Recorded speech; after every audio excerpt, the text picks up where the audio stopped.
যে আল্লাহ তাআলা আজকে আমাদেরকে ক্যাম্প ডাইরের প্রথম সেশনে পৃথিবীর সবচাইতে শ্রেষ্ঠ জায়গা আল্লাহর ঘর মসজিদে একত্রিত হওয়ার তৌফিক এনায়েত করেছেন। এই জন্য আমরা শুরুতেই ফরমালি শুকরিয়া বাণী পাঠ করে নিচ্ছি। আলহামদুলিল্লাহ। ইতিমধ্যে আপনারা জেনেছেন যে আজকের আলোচনার টপিক হচ্ছে ওয়েলকামিং রামাদান, মানে রমজানকে স্বাগতম। আমাদের দেশে বিভিন্ন প্রোগ্রামের আগে আমরা ওই প্রোগ্রামকে বা অনুষ্ঠানকে স্বাগত জানাই, আল্লাহ সাল্লাম জানাই। তারপরে যে বৈশাখ অনুষ্ঠানের আগে বলে না, এসো হে বৈশাখ, এসো এসো। আমরাও বলতে পারি এসো হে রমাদান, এসো এসো। তো এটা আসলে হয় না আমাদের। দেখা যায় যে জাগতিক যে প্রোগ্রামগুলো ওগুলোর ব্যাপারে আমাদের এক্সাইটেশন খুব বেশি থাকে, কিন্তু ধর্মীয় প্রোগ্রামগুলোর ব্যাপারে ওইভাবে থাকে না।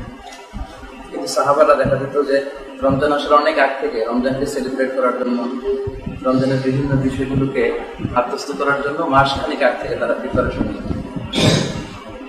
তো ওয়েলকামিং রমাদান নিয়ে বলবো, তার আগে আমার বলা হয়েছিল যে এই মাসের মধ্য রজনী, শ্রাবণ মাসের মধ্য রজনী নিয়ে দুইটি কথা বলি। সে ব্যাপারে আমরা দুই মিনিট কথা শুনি, তারপরে ওয়েলকামিং রমাদানের বিষয় চলে যাবে। এই যে শ্রাবণ মাস চলতেছে, এই শ্রাবণ মাসের মধ্য রজনী, যেটাকে হাদিসের ভাষায় বা আরবিতে বলে লাইলাতুল নিসফি মিন শাবান, শ্রাবণের মধ্য রজনী। আর আমাদের বাংলাদেশে এটাকে বলে শবে বরাতের রাত, তো কথা একই। তো এটা নিয়ে আমাদের দেশে কি বলবো যে বাড়াবাড়িও আছে, আবার ছাড়াছাড়িও আছে। অর্থাৎ একদল এটাকে খুবই বেশি প্রমোট করতে যে এই হালুয়া রুটি বিতরণ, আতশবাজি ফুটানো, তারপর ঘর দুয়ার বিভিন্ন আলোকসজ্জা দিয়ে সাজানো, এগুলো করে থাকে। আবার আরেক দল এই দিনটা সেলিব্রেট করা, উদযাপন করা মোটেও জায়েজ নাই, এটা বেদাত, এই ব্যাপারে বক্তব্য দিয়ে থাকে। আসলে এই দুইটার মাঝামাঝি হচ্ছে ইসলামের অবস্থা। তো এটা বুঝতে হলে অল্প 1 মিনিট আমি বলি যে ইসলামে কোন কোন রাত গুরুত্বপূর্ণ, কোন কোন রাতের একটা আলাদা সিগনিফিকেন্ট ইসলামে রয়েছে। এই বিষয়টা যদি আমরা বুঝতে পারি, তাহলে বুঝবো যে লাইলাতুল নিসফি শাবান বা শবে বরাতের গুরুত্ব আছে। ইসলামের সবচাইতে গুরুত্বপূর্ণ রাত হচ্ছে লাইলাতুল কদরের রাত।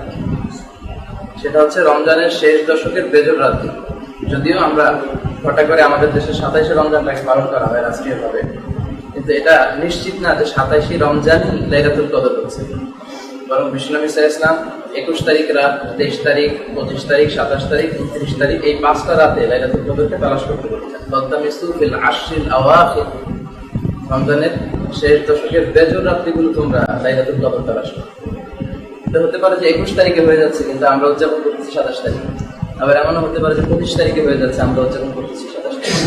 এই জন্য বুদ্ধিমান বিশ্বাসীদের কাজ হচ্ছে, মুমিনের কাজ হচ্ছে যে শেষ 10 দিনের যে 5টা বেজর রাত, প্রত্যেকটা বেজর রাতে সমান তালে ইবাদত করা। তাহলে লাইলাতুল কদর ছুটে যাওয়ার কোনো সম্ভাবনা আছে? তাহলে এই 5 রাত ইসলামের সবচেয়ে বেশি গুরুত্বপূর্ণ, কদরের রাত, শেষ দশকের 5টা বেজর। আচ্ছা, এরপরে হচ্ছে জিলহজ মাসের প্রথম 10 রাত গুরুত্বপূর্ণ, এবং এই 10 রাতের কসম আল্লাহ খেয়েছেন। ওয়াল ফাজর ওয়া লায়ালিন আশর, ফজরের কসম আর জিলহজ মাসের প্রথম 10 রাত্রির কসম। ওই 10 রাত্রিটা শুধু রাত্রি না, দিন সহ গুরুত্বপূর্ণ। অর্থাৎ জিলহজ মাসের প্রথম 10 দিন এবং 10 রাত গুরুত্বপূর্ণ। যেহেতু 10 রাত গুরুত্বপূর্ণ, এই জন্য এখানে কথাটা নিয়ে আসলাম। ওইটা গুরুত্বপূর্ণ কারণ হচ্ছে ওই 10 দিনে অনেক উম্মাহাতুল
কারীম শব্দটাকে অ্যাড করা হয়, আল্লাহুম্মা ইন্নাকা আফুউন কারীম তুহিব্বুল আফওয়া ফাআফু আন্নি বা ফাআফু আন্না। আসলে এই দোয়াটা পড়ুন, আল্লাহুম্মা ইন্নাকা আফুউন তুহিব্বুল আফওয়া ফাআফু আন্নি আল্লাহুম্মা ইন্নাকা আফুউন তুহিব্বুল আফওয়া ফাআফু আন্নি।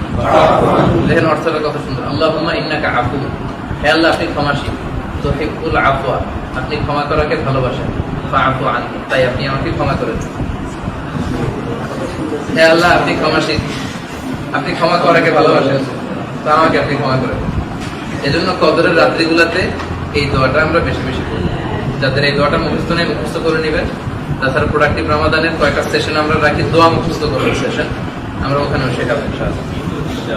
ইতিকাফের ব্যাপারে বলেছি র্যান্ডমলি, বিশ্বনবী সাল্লাল্লাহু আলাইহি ওয়াসাল্লাম প্রতি বছর রমজানের শেষ 10 দিন ইতিকাফ করতেন। যে বছর তিনি ইতিকাফ করবেন ওই বছর তিনি 20 দিন ইতিকাফ করতেন। ওনার ইতিকাফের পরে ওনার স্ত্রীরা ইতিকাফ করতো, সাহাবীরা ইতিকাফ করতো। ইতিকাফ করার যে সুযোগ লাভটা সেটা হচ্ছে ইতিকাফ করলে লাইলাতুল কদর আর তাদের ছুটে যাওয়ার সম্ভাবনা। একেবারে শেষে চলে আসলাম রমাদানের, বাকি থাকলো সাদাকাতুল ফিতর। মালয়েশিয়াতে গত বছর 5 রিঙ্গিট ছিল, তাই না? 7 রিঙ্গিট ছিল। আমাদের দেশে হয়তো 65 টাকা বা 50 টাকা এরকম ইসলামিক ফাউন্ডেশন ওরা ধরে দিবে। যারা ধনী তারা আরো বেশি দিবে।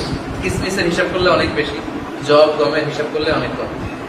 এই সাদাকাতুল ফিতরটা আমাদেরকে দিতে হবে তুহরাতাল লিসাইম, বিষয় বলেছেন, ওয়া তুহমাতাল লিল মাসাকিন। এই যে রমজান চলা অবস্থায় রোজা অনেক কারণে হালকা হয়ে যেতে পারে, ছোটখাটো ভুল হয়ে যেতে পারে, এগুলো যেন জাবরে নকসান আল্লাহ মাফ করে দেয়, এই জন্য এই সাদাকাতুল ফিতরের ব্যবস্থা করা হয়েছে। আর তুহমাতাল লিল মাসাকিন, গরিব মিসকিনরা যাতে কিছু খেতে পারে। আমরা হয়তো সেমাই খাবো, অনেক কিছু খাবো, তাদের হয়তো কিছুই নেই। এজন্য এইটা দিয়ে যদি আমরা একটু শেয়ার করি তাদের সাথে, তাহলে ঈদের দিনে তারাও একটু মিষ্টান্ন খেতে পারে। এবং এটা দিতে হবে মুসল্লাতে যাওয়ার আগে। মান আদ্দাহা ক্বাবলা সালাতি ফাহিয়া যাকাতুন মাকবুলা, যে ঈদগাহে যাওয়ার আগে এটা দিয়ে দিবে, এটা যাকাতুন মাকবুলা, সাদাকাতুল ফিতরের সওয়াব পাবে। ওমান আদ্দা বা'দাহা ফাহিয়া সাদাকাতুন মিনাস সাদাকাত, ঈদের নামাজের পরে যদি দেন এটা সাদাকাতুল ফিতরের সওয়াব আর পাওয়া যাবে না, এটা এমনি চ্যারিটি, এমনি সাদাকা। এজন্য অবশ্যই রমজান শেষে ঈদের মুসল্লাতে ঈদগাহে যাওয়ার আগে আমরা এটা দিয়ে দিই। এটা এখানে দিলেও আদায় হবে, বাংলাদেশে দিলেও আদায় হবে, কোনো সমস্যা নেই। এখানে আমরা কালেকশন করি বাংলাদেশে পাঠানোর জন্য, এখানে যারা কালেকশন করে তাদের কাছে আমরা দিতে পারি। তো এই ছিল বিষয়গুলো।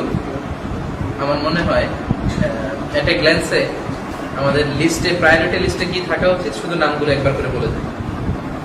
আচ্ছা, কাইফা নাফদের রমাদান, কিভাবে রমজান কাটাবো এর লিস্টে ছিল, প্রথমে ছিল 5 ওয়াক্ত নামাজ জামাতে, 2 নম্বরে ছিল সিয়ামগুলো পালন করা, 3 নম্বরে ছিল তেলাওয়াত, কমপক্ষে একটা খতম কোরআন করা, তারপরে তারাবির নামাজে অংশগ্রহণ করা, প্রতিদিন তাহাজ্জুদ, যেহেতু সাহারের জন্য আমার ভাই লাগতেছে একটু তাহাজ্জুদ করে নিলাম। এরপর সবগুলো মাসনুন জিকিরের সাথে সাথে স্পেশাল 2টা জিকির, লা ইলাহা ইল্লাল্লাহ আর আস্তাগফিরুল্লাহ, এবং একটা বিশেষ দোয়া, আল্লাহুম্মা ইন্না নাসআলুকাল জান্নাতা ওয়া নাউযু বিকা মিনান নার। যাদের যাকাত ফরজ হয়েছে এই মাসেই যেন যাকাত আদায় করি, যাতে করে অনেক বেশি রিওয়ার্ড পাওয়া যায়। 70 গুণ। যাকাত যাদের ফরজ হয়নি অল্প কিছু চ্যারিটি করি, সামান্য কিছু নফল সদকা যেন করি, সদকা থেকে যেন কেউ মাহরুম না। সেওয়াক, মেসওয়াক ব্যবহার করার কথা বললাম। সাহুর, সাহারি খেতে হবে, বাদ দেওয়া যাবে না, কেননা এর মধ্যে বরকত আছে। অনর্থক অশ্লীল আজে বাজে কাজ থেকে বেঁচে থাকতে হবে। অবশ্যই অবশ্যই ইফতারিকে সামনে নিয়ে দোয়া করতে হবে, কারণ আল্লাহর সফট কর্নার খুব বেশি গ্রো হয় ওই সময়, এই সুযোগটাকে কাজে লাগাতে হবে। এরপরে রমজান রিলেটেড, ইসলাম রিলেটেড ইনফ্লুয়েন্সিয়াল যে স্ট্যাটাস গুলো আছে ফেসবুকে এগুলো শেয়ার করা। লাইলাতুল কদরকে তালাশ করা, কবে আসবে, 21, 23, 25, 27, 29 ডেট খুঁজে খুঁজে ওই রাতে কোনো কাজ রাখা যাবে না। সুযোগ হলে ইতিকাফ করা, full timer or part timer. Full time ইতিকাফের সুযোগ না হলে পার্ট টাইম ইতিকাফে থাকা, যতটুকু সময় মসজিদে থাকা যায় ততটুকু। সর্বশেষ হচ্ছে সাদাকাতুল ফিতর মুসল্লাতে যাওয়ার আগে আদায় করে ফেলা। আমার সময় মনে শেষ, তাহলে হাদিস বলার দরকার নাই। আল্লাহ আমাদের সবাইকে কথাগুলো, হাদিস থেকে কথাগুলো বিভিন্নভাবে চলে আসে, তারপর যদি শুনতে চান হয়তো রিডিং করে অর্থ বলা যেত, চলে আসছে যেটা বলতে। শাবান মাসের শেষ দিন বিশ্বনবী একটা ভাষণ দিয়েছিলেন 3-4 মিনিটের। এই ভাষণ আসলে কি ছিল একটু আমরা তাহলে বাংলায় শুনি। প্রথমে তো বলেছেন, হে মানুষেরা, কদ আদাল্লাকুম শাহরুন আযীম মুবারাক, এমন একটা মাস তোমাদের কাছে আসছে, এটা একটা সুমহান মাস। এর মধ্যে এই মাসে এমন একটা দিন আল্লাহ দিয়ে, এমন একটা রাত আল্লাহ দিয়ে দিয়েছেন যেটা 1000 মাসের চেয়েও সেরা। এই মাসে দিনের বেলা তোমাদের জন্য সিয়ামকে ফরজ করেছেন, আর রাতের বেলা তাহাজ্জুদ বা কিয়ামুল লাইলকে সুন্নাত করেছেন। একটা সুন্নাত পরিমাণ বা নফল পরিমাণ কোন ইবাদত যে অফার করবে সে ফরজের সমান সওয়াব পাবে, আর ফরজ অফার করলে 70টা ফরজের সমান সওয়াব পাবে। এটা হচ্ছে ধৈর্যের মাস, এটা হচ্ছে, আর ধৈর্যের প্রতিদান হচ্ছে জান্নাত। আমি শুধু বাংলা বলতেছি। এটা হচ্ছে সহমর্মিতার মাস। এ মাসে মুমিনের রিজিকে বরকত দিয়ে দেয়া হয়। যারা এ মাসে সিয়াম অফার করবে, এই সিয়ামটা তাদের মানে পূর্বেকৃত যত পাপ আছে এই পাপগুলোর মোচনকারী হয় এবং জাহান্নাম থেকে মুক্তির কারণ হয়। কোন ব্যক্তিকে যদি এই মাসে কেউ ইফতারি করায়, ওই রোজাদারের সওয়াবকে না কমিয়ে তার সমপরিমাণ সওয়াব যিনি ইফতারি করালো তাকে দেয়া হয়।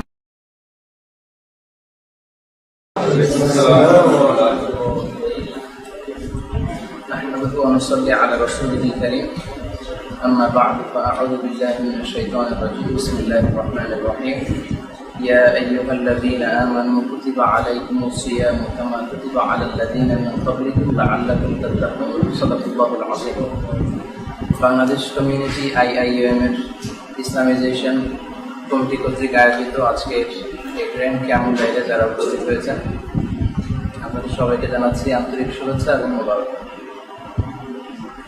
শুরুতে আমরা মহান আল্লাহ রাব্বুল ইজ্জাত ওয়াল জালালের দরবারে অসংখ্য শুকরিয়া জানাচ্ছি যে আল্লাহ তাআলা আজকে আমাদেরকে গ্র্যান্ড কিয়ামুল লাইলের প্রথম সেশনে পৃথিবীর সবচাইতে শ্রেষ্ঠ জায়গা আল্লাহর মসজিদে একত্রিত হওয়ার তৌফিক এনায়েত করেছেন। এজন্য আমরা শুরুতেই ফরমালি শুকরিয়া বাণী পাঠ করে নিচ্ছি, আলহামদুলিল্লাহ। ইতিমধ্যে আপনারা জেনেছেন যে আজকের আলোচনার টপিক হচ্ছে ওয়েলকামিং রামাদান, মানে রমজানকে স্বাগত। আমাদের দেশে বিভিন্ন প্রোগ্রামের আগে আমরা ওই প্রোগ্রামকে বা অনুষ্ঠানকে স্বাগত জানাই, আল্লাহ সাল্লাম জানাই। তারপরে যে বৈশাখ অনুষ্ঠানের আগে বলে না, এসো হে বৈশাখ, এসো এসো। আমরাও বলতে পারি এসো হে রমাদান, এসো এসো। এটা আসলে হয় না আমাদের। দেখা যায় যে জাগতিক যে প্রোগ্রামগুলো, ওগুলোর ব্যাপারে আমাদের এক্সাইটেশন খুব বেশি থাকে, কিন্তু ধর্মীয় প্রোগ্রামগুলোর ব্যাপারে এভাবে থাকে না। কিন্তু সাহাবারা দেখা যেত যে রমজান আসার অনেক আগ থেকে রমজানকে সেলিব্রেট করার জন্য, রমজানের বিভিন্ন বিষয়গুলোকে আত্মস্থ করার জন্য মাসখানিক আগ থেকে তারা প্রিপারেশন নিত। তো ওয়েলকামিং রমাদান নিয়ে বলবো, তার আগে আমাকে বলা হয়েছিল যে এই মাসের মধ্য রজনী, অর্থাৎ শ্রাবণ মাসের মধ্য রজনী নিয়ে দুইটি কথা বলি। সে ব্যাপারে আমরা দুই মিনিট কথা শুনি, তারপরে ওয়েলকামিং রমাদানের বিষয় চলে যাবে। এই যে শ্রাবণ মাস চলতেছে, এই শ্রাবণ মাসের মধ্য রজনী, যেটাকে হাদিসের ভাষায় বা আরবিতে বলে লাইলাতুল নিসফি মিন শাবান, শ্রাবণের মধ্য রজনী, আর আমাদের বাংলাদেশে এটাকে বলে শবে বরাতের রাত। তো কথা একই। তো এটা নিয়ে আমাদের দেশে কি বলবো যে বাড়াবাড়িও আছে, আবার ছাড়াছাড়িও আছে। অর্থাৎ একদল এটাকে খুবই বেশি প্রমোট করতে যে এই হালুয়া রুটি বিতরণ, আতশবাজি ফুটানো, তারপর ঘর দুয়ার বিভিন্ন আলোকসজ্জা দিয়ে সাজানো, এগুলো করে থাকে। আবার আরেক দল এই দিনটা সেলিব্রেট করা, উদযাপন করা মোটেও জায়েজ নাই, এটা বেদাত, এই ব্যাপারে বক্তব্য দিয়ে থাকে। আসলে এই দুইটার মাঝামাঝি হচ্ছে ইসলামের অবস্থা। তো এটা বুঝতে হলে অল্প 1 মিনিট আমি বলি যে ইসলামে কোন কোন রাত গুরুত্বপূর্ণ, কোন কোন রাতের একটা আলাদা সিগনিফিকেন্ট ইসলামে রয়েছে। এই বিষয়টা যদি আমরা বুঝতে পারি, তাহলে বুঝবো যে লাইলাতুল নিসফি শাবান বা শবে বরাতের গুরুত্ব আছে। ইসলামের সবচাইতে গুরুত্বপূর্ণ রাত হচ্ছে লাইলাতুল কদরের রাত। সেটা হচ্ছে রমজানের শেষ দশকের বেজর রাত। যদিও আমরা ঘটা করে আমাদের দেশে 27শে রমজানটাকে পালন করা হয় রাষ্ট্রীয়ভাবে, কিন্তু এটা নিশ্চিত না যে 27শে রমজানই লাইলাতুল কদর হচ্ছে। বরং বিশ্বনবী সাল্লাল্লাহু আলাইহি ওয়াসাল্লাম 21 তারিখ রাত, 23 তারিখ, 25 তারিখ, 27 তারিখ, 29 তারিখ, এই 5টা রাতে লাইলাতুল কদরকে তালাশ করতে বলেছেন। ফাতামিসু ফিল আশরিল আওয়াখির, রমজানের শেষ দশকের বেজর রাত্রিগুলো তোমরা লাইলাতুল কদর তালাশ করো। এটা হতে পারে যে 21 তারিখে হয়ে যাচ্ছে কিন্তু আমরা উদযাপন করতেছি 27 তারিখে। আবার এমনও হতে পারে যে 25 তারিখে হয়ে যাচ্ছে, আমরা উদযাপন করতেছি 27 তারিখে। এই জন্য বুদ্ধিমান বিশ্বাসীদের কাজ হচ্ছে, মুমিনের কাজ হচ্ছে যে শেষ 10 দিনের যে 5টা বেজর রাত, প্রত্যেকটা বেজর রাতে সমান তালে ইবাদত করা।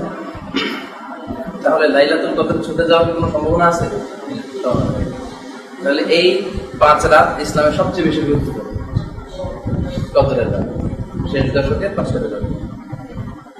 আচ্ছা, এরপরে হচ্ছে জিলহজ মাসের প্রথম 10 রাত গুরুত্বপূর্ণ এবং এই 10 রাতের কসম আল্লাহ খেয়েছেন, ওয়াল ফাজর ওয়া লায়ালিন আশর, ফজরের কসম আর জিলহজ মাসের প্রথম 10 রাত্রির কসম। ওই 10 রাত্রিটা শুধু রাত্রি না, দিন সহ গুরুত্বপূর্ণ, অর্থাৎ জিলহজ মাসের প্রথম 10 দিন এবং 10 রাত গুরুত্বপূর্ণ। যেহেতু 10 রাত গুরুত্বপূর্ণ, এই জন্য এখানে কথাটা নিয়ে আসলাম। ওটা গুরুত্বপূর্ণ হওয়ার কারণ হচ্ছে ওই 10 দিনে অনেক উম্মাহাতুল ইবাদাত, মৌলিক ইবাদতের একটা সমন্বয় ঘটে। আমরা নামাজ তো পড়ি, তারপর আবার আরাফার দিনে রোজা রাখি, হাজী সাহেবেরা কুরবানি করে, তারা তাওয়াফ করে, তারা অনেক গুরুত্বপূর্ণ কাজগুলো করে। এই 10 দিনে মৌলিক ইবাদতের এমন একটা মানে সন্নিবেশ ঘটেছে, অন্য কোনো দিনে ঘটে না। এই জন্য এই 10টা রাত তো বলতেছিলাম যে জিলহজ মাসের প্রথম 10 রাত গুরুত্বপূর্ণ। তাহলে একটা পেলাম কদরের রাত গুরুত্বপূর্ণ, আরেকটা পেলাম জিলহজ মাসের প্রথম 10 রাত। এরপরে জুমার রাত্রিটা গুরুত্বপূর্ণ, বৃহস্পতিবার দিবাগত রাত। সাধারণত জুমার রাত্রির ব্যাপারে আমাদের কোনো খেয়াল থাকে, কিন্তু বৃহস্পতিবার দিবাগত রাত এটা অনেক গুরুত্বপূর্ণ। এই রাত্রিতে বিষ্ণু আবাদত করতেন, সাহাবারা আবাদত করতেন। 3টা গেল। 4 নম্বরে ঈদের 2 রাত গুরুত্বপূর্ণ। ঈদের রাত হচ্ছে সারাদিন ঈদ কাটানোর পরে যে রাতটা, ওটা ঈদের রাত, ওটা ঈদের পরের দিনের রাত। আরবিতে রাত আসে আগে, অর্থাৎ চাঁদ রাত। আমাদের দেশে চাঁদ রাত বলে না? এই চাঁদ রাতটা ইবাদতের জন্য খুবই মুখ্যম একটা সময়। বিশ্বনবী, সাহাবা এবং তাবিঈদের অভ্যেস ছিল এই 2 রাতে তারা আল্লাহর কাছে ক্ষমা চাইতেন। রমজান শেষে 30 দিনের রোজা আল্লাহর কাছে কবুল হলো কিনা কারোর কাছে কোনো গ্যারান্টি নেই, আল্লাহর কাছে কাঁদতেন। এই 10 জিলহজের প্রথম 10 দিনের ইবাদত কবুল হলো কিনা, হজ কবুল হলো কিনা, এই জন্য ঈদুল আজহার রাতে তারা কাঁদতেন। তাহলে চারটা পেলাম, কদরের রাত, জিলহজ মাসের রাতগুলো, জুমার রাত, তারপর 2 ঈদের রাত। এরপরে হচ্ছে এই লাইলাতুল নিসফু মিন শাবান, শাবান মাসের মধ্য রজনীর এই রাতটা, যেটা বাংলাদেশে বলে শবে বরাত। সমস্যা হচ্ছে আমাদের দেশে সবচেয়ে বেশি উৎসব মুখর পরিবেশে পালন করা হয় কোন রাত বলেন তো? শবে বরাত। আমরা সবাই তো একই দেশে, জানুয়ারিতে পালন করা। শবে বরাতে যেই জাঁকজমকপূর্ণ একটা ইমেজ নিয়ে পালন করা হয়, ঘরে ঘরে হালুয়া রুটি বিতরণের বিষয়টা, অনেক বেশি আবাদত করা তো সমস্যা নাই, কিন্তু বিষয়টা হচ্ছে ইসলাম যেই রাতকে বেশি গুরুত্বপূর্ণ বলে আমাদেরকে জানিয়েছে, আমাদেরকে ওই রাতটাকেই সবচেয়ে গুরুত্বপূর্ণ হিসেবে নিতে হবে। এবং যেই রাতগুলোকে অপেক্ষাকৃত কম গুরুত্বপূর্ণ হিসেবে আইডেন্টিফাই করা হয়েছে, ওই রাতগুলোকে ওই পরিমাণ গুরুত্ব দিয়ে আমাদেরকে উদযাপন করতে হবে, ইবাদত করতে হবে। লাইলাতুল নিসফু মিন শাবান বা শবে বরাতের ব্যাপারে দয়ীফ হাদিসের অভাব নেই, ভুরি ওগুলো বলতে গেলে অনেক সময় লাগে। সহিহ হাদিস আছে একটা, যেটা হাদিস শাস্ত্রের বিশারদ নাসিরউদ্দিন আল আলবানী, উনি ওনার হাদিসের যে ভলিউম কালেকশন সিলসিলাতুল আহাদিস আস-সাহিহা, এর মধ্যে উনি সহিহ বলেছেন একটা হাদিসকে, আর একটা হাদিসকে হাসান বলেছেন। আমরা জানি যে সহিহ হাদিস আর হাসান হাদিস, এই 2টা হাদিস দিয়ে শরীয়তের রুলিং বা কোডিং করা যায়, আহকাম সাব্যস্ত করা যায়, কিন্তু দয়ীফ হাদিস দিয়ে করা যায়। হাদিসের অনেক প্রকারভেদ, সবচেয়ে মৌলিক যে প্রকারভেদ সেটা হচ্ছে সহিহ, হাসান, তারপরে দয়ীফ। তো এই লাইলাতুল নিসফু মিন শাবান বা শবে বরাতের সিগনিফিকেন্সের ব্যাপারে 2 ধরনের হাদিস পাওয়া যায়, সহিহ পাওয়া যায়, হাসান হাদিস পাওয়া যায়।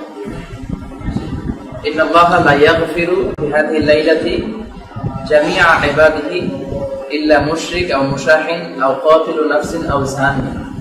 এই রাতে আল্লাহ বান্দাদেরকে গণহারে ক্ষমা করেন, মানে লাইলাতুল নিসফু মিন শাবান বা শবে বরাতের রাত্রিতে 4 শ্রেণীর লোক ছাড়া।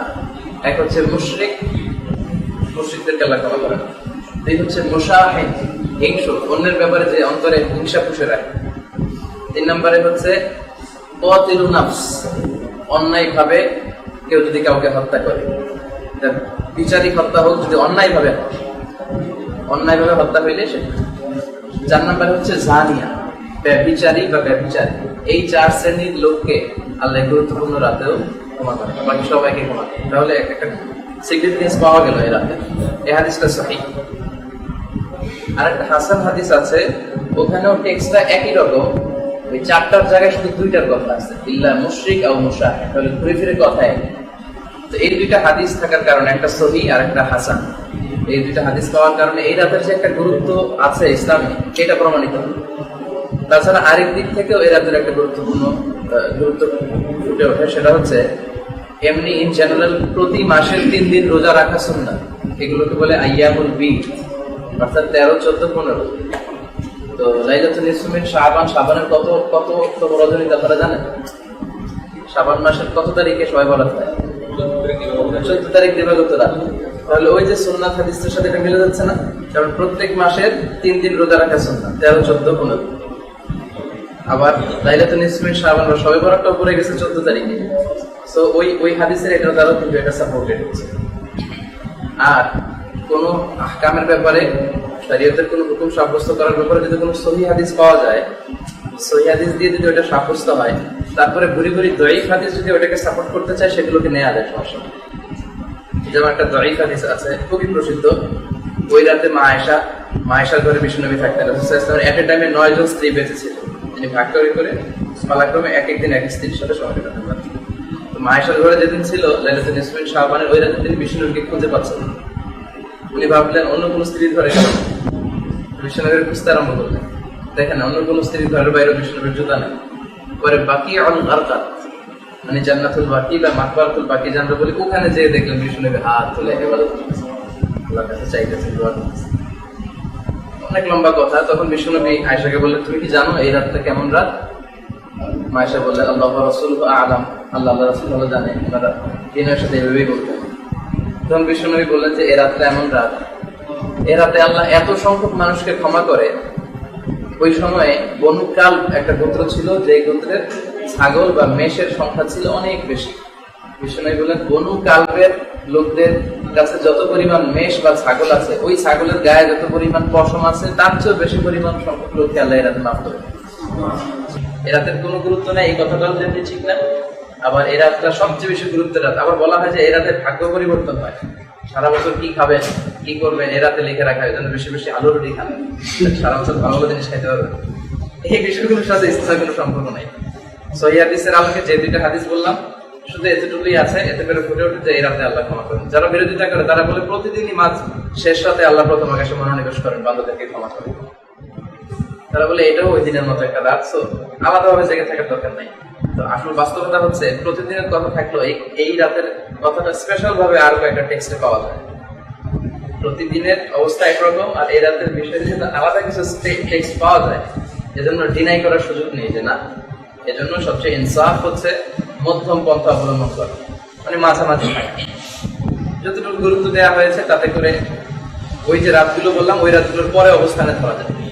বা লাইলাতুল কদরের চেয়ে কখনোই এই রাতকে গুরুত্বপূর্ণ মনে করা ঠিক হবে না। ইতিকাদ বা বিশ্বাস এরকম রেখে যদি এই রাতে আল্লাহর কাছে ক্ষমা চায়, মাফ চায়, এতে কোনো দোষ নেই, বরং এটা প্রশংসনীয়, মাহমুদ, এটা প্রশংসনীয়। মাহমুদ আমাদের এটা কাছে আরবিতে মাহমুদ মানে প্রশংসনীয়, আর মাযমুম মানে নিন্দনীয়। এটা মাহমুদ, আলহামদুলিল্লাহ। মোটামুটি ক্লিয়ার হয়ে গেছে না বিষয়টা? গেল। এবার আমরা আমাদের মূল আলোচনাতে আসি। ওয়েলকামিং রামাদান, রমজানকে আমরা কিভাবে স্বাগত জানাবো? রমজান আসতে এখন কতদিন ভাই? 20-25। আলহামদুলিল্লাহ, আমরা খুব ভালো একটা ডিসিশনে আসতে পারছি যে 20-25 দিন আগ থেকেই আমরা রমজানের সিগনিফিকেন্স নিয়ে কথা বলি। আসলে এটাই হওয়া উচিত। আমাদের দেশে যেটা হয়, রমজান মাস আসার পরে প্রথম যে জুমাটা, ওই দিন ইমাম সাহেবরা শুরু করে রমজানের ফজিলত নিয়ে চরম আলোচনা, বিভিন্ন ব্যাখ্যা বিশ্লেষণ, বিভিন্ন হাদিস নিয়ে তারা আলোচনা করে। এতে করে হয় কি, 5-7টা রমজান তো চলেই গেল। ওই দিন হুজুরের আলোচনা শোনার পরে আবার প্ল্যান প্রোগ্রাম করতে করতে তো আরো কয়েকদিন চলে যায়, রমজানের অর্ধেক চলে যায় রমজানের সিগনিফিকেন্স নিয়ে আলোচনা শুনতেই। তো তারা রমজানটাকে সেলিব্রেট করবে কিভাবে, রমজানে ইবাদত করবে কিভাবে? এজন্য সবচেয়ে ভালো হচ্ছে রমজান আসার অনেক আগ থেকেই রমজানের তাৎপর্য সম্পর্কে জানা, রমজানের ব্যাপারে প্রিপারেশন নেয়। এটা আমাদের একটা ভালো সুযোগ হচ্ছে যে আমরা গ্র্যান্ড কেমন লাইনে রমজান আসতে এখনো 20 দিন বাকি, এত আগ থেকে আমরা রমজানের ব্যাপারে জানতে পারছি। আমাদের দেশে মহিলাদের এই কথাগুলো শোনার সুযোগ কম হয়। আপনারা রমজানে দেশে চলে যাবেন কারা কারা, এরকম আছেন কেউ? অনেকে আছে। আচ্ছা, অনেকে আমরা দেশে চলে যাবো। তো দেশে যে আজকে আপনারা যা শুনবেন, এটা আপনাদের মা, খালা বোনদের কাছে এই মেসেজগুলো প্রচার করি, বা ইউটিউবে যদি অ্যাক্সেস থাকে ঘরে তাদেরকে ওগুলো শোনানো শুরু করে দিই। আমাদের দেশে মহিলারা সবচেয়ে কম কথা শোনা শুরু করে, যত তাফসির মাহফিল এগুলো পুরুষদের জন্য, প্রোগ্রামগুলো পুরুষদের জন্য, জুমার নামাজেও যেতে পারি আমরা পুরুষরা, যদিও আরব বিশ্বে বা মালয়েশিয়াতে মহিলারাও যে জুমার নামাজ পড়ে আলোচনা শুনতে পারে, তা আমাদের দেশে এখন ওই পরিবেশ হয়ে ওঠে। গুটি কয়েক মসজিদ ছাড়া বেশিরভাগের অবস্থা হচ্ছে এই, মহিলাদেরকে মসজিদে যেতে দেওয়া যায়। মসজিদে গেলে কি হয়? ফিতনা। এটা আমাদের দেশে সবচেয়ে বড় যুক্তি। তো ওই মহিলারাই শপিং করার জন্য বাজারে যাচ্ছে, পুরো দেশ দখল করে আছে, ক্ষমতার মস্কদ মহিলা, এতে কোনো ফিতনা হচ্ছে না। কিন্তু আপনার মসজিদে ঢুকলে ফিতনা হচ্ছে। এই মেয়েগুলোই শপিং মলে যাচ্ছে, ইটস ওকে, এটা কোনো সমস্যা না, it's not a big deal. তো এই মহিলাগুলোই বোরকা পরে খুবই ভদ্রতার সাথে মসজিদে যাবে, এটা ফিতনা হয়ে যায়। তো এই আইডিয়াগুলো আসলে খুবই খারাপ, আপনারা বোঝানোর চেষ্টা করবেন আর ওনাদেরকে এই মেসেজগুলো দিয়ে দেবেন ইনশাআল্লাহ।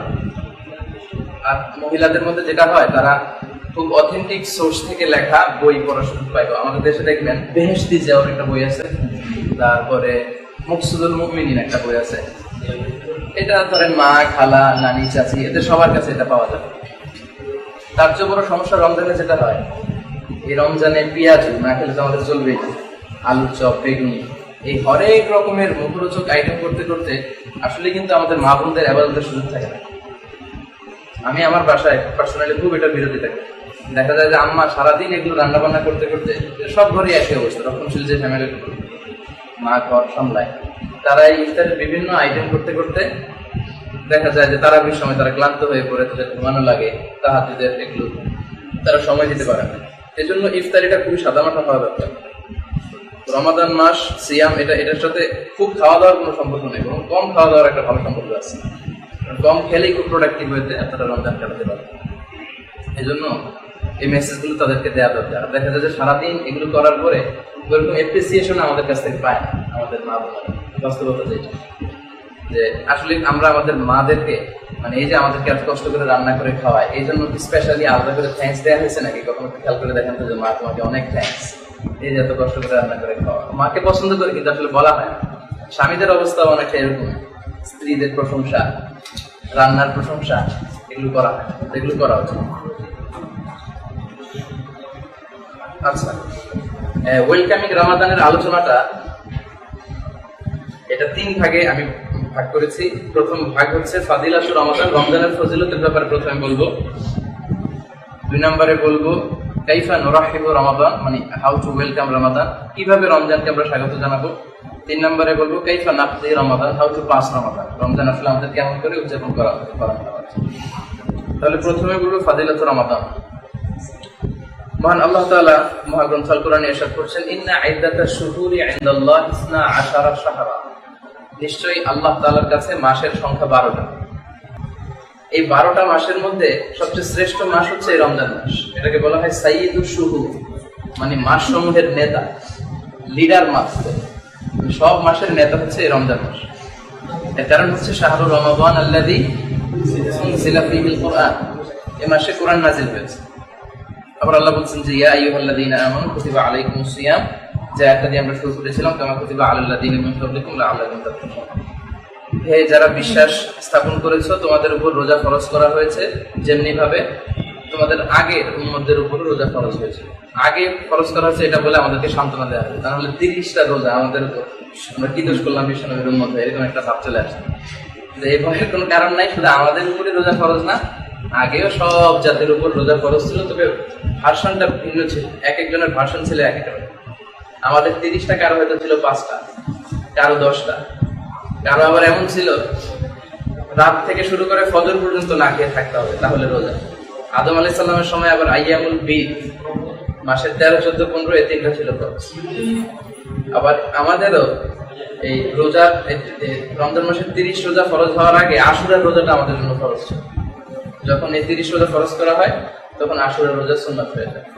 আবার কোন কোন উম্মতের সময় ভার্সনটা এমন ছিল যে সকাল থেকে সন্ধ্যা পর্যন্ত খাওয়া যাবে, কথা বলা যাবে, পান করা যাবে, খাওয়া যাবে, স্ত্রীর সাথে মেলামেশা করা যাবে, পান করা যাবে, কিন্তু কথা বলা যাবে, মৌনতা, মানে সকাল থেকে সন্ধ্যা পর্যন্ত চুপ করে থাকলেই রোজা। কিন্তু সকাল থেকে সন্ধ্যা পর্যন্ত যদি কথা বলেন, খাওয়া দাওয়া করেন, রোজা ভাঙবে না, পান করলে রোজা ভাঙবে না, স্ত্রীর সাথে মেলামেশাতে বিবাহিতদের জন্য রোজা ভাঙবে না, কিন্তু কথা বললে রোজা ভেঙে যাবে। আপনারা জানেন যে তুর পাহাড়ে মুসা আলাইহিস সালাম 40 দিনের একটা মৌনতার ধ্যান করেছিলেন না? এটা আসলে 40 দিন ছিল, এটা ছিল প্রথমে 30 দিন। তাওরাত দেওয়ার আগে 30 দিন তিনি ধ্যানমগ্ন ছিলেন তুর পাহাড়ের উপর। তো 30 দিনের এই ধ্যান অবস্থায় ম্যান্ডেটরি যেটা ছিল যে 30 দিন রোজা অবস্থায় থাকতে হবে। উনি খাবার টাবার নিয়ে যেতেন, রুটি খেজুর, কারণ ওনাদের সময়ে রুটি খেজুর খেলে কি ভাঙে না? রোজা ভাঙে। কথা বললে রোজা ভাঙে। উনি চুপচাপ ধ্যান মৌনতা প্র্যাকটিস করতেছেন। 30তম দিনে এসে মাগরিবের আগ দিয়ে ওনার মাথায় এমন এক প্রশ্ন জেগে উঠছে, মানে আর সহ্য করতে পারতেছে না, আল্লাহর জিজ্ঞেস করতেই হবে। তো উনি আর ওদিকে খেলনা করে জিজ্ঞেস করে বসলেন। আল্লাহ বললেন, নো, তোমার তো 30 দিন পূর্ণ হয় নাই, এক্সট্রা 10 ডেজ, আরো 10 দিন চুপচাপ থাকো। তারপরে উনি একটা লেভেলে গেলেন, আল্লাহ তাওরাত পাঠালেন। তো অনেক লম্বা কথা, দিকে না যাই। তাহলে বোঝা গেল যে মৌনতা ছিল কোন কোন উম্মাতের সময় সিয়াম। আবার দেখেন, মারিয়াম আলাইহিস সালাম ওনার পুত্র ঈসা আলাইহিস সালামকে যখন নিয়ে আসলেন, তখন বনি ইসরায়েলের পণ্ডিতরা বললো, from where you get the baby, মানে বাবু পেলে কোথায়, কিন্তু বিয়ে করো না, বাচ্চা আসলো কোথায়? তখন উনি বললেন যে ইন্নী নাযারতু লির-রাহমানি সাওমা ফালান উকাল্লিমাল ইয়াওমা ইনসিয়া, আমি রহমানের জন্য রোজা মানত করেছি।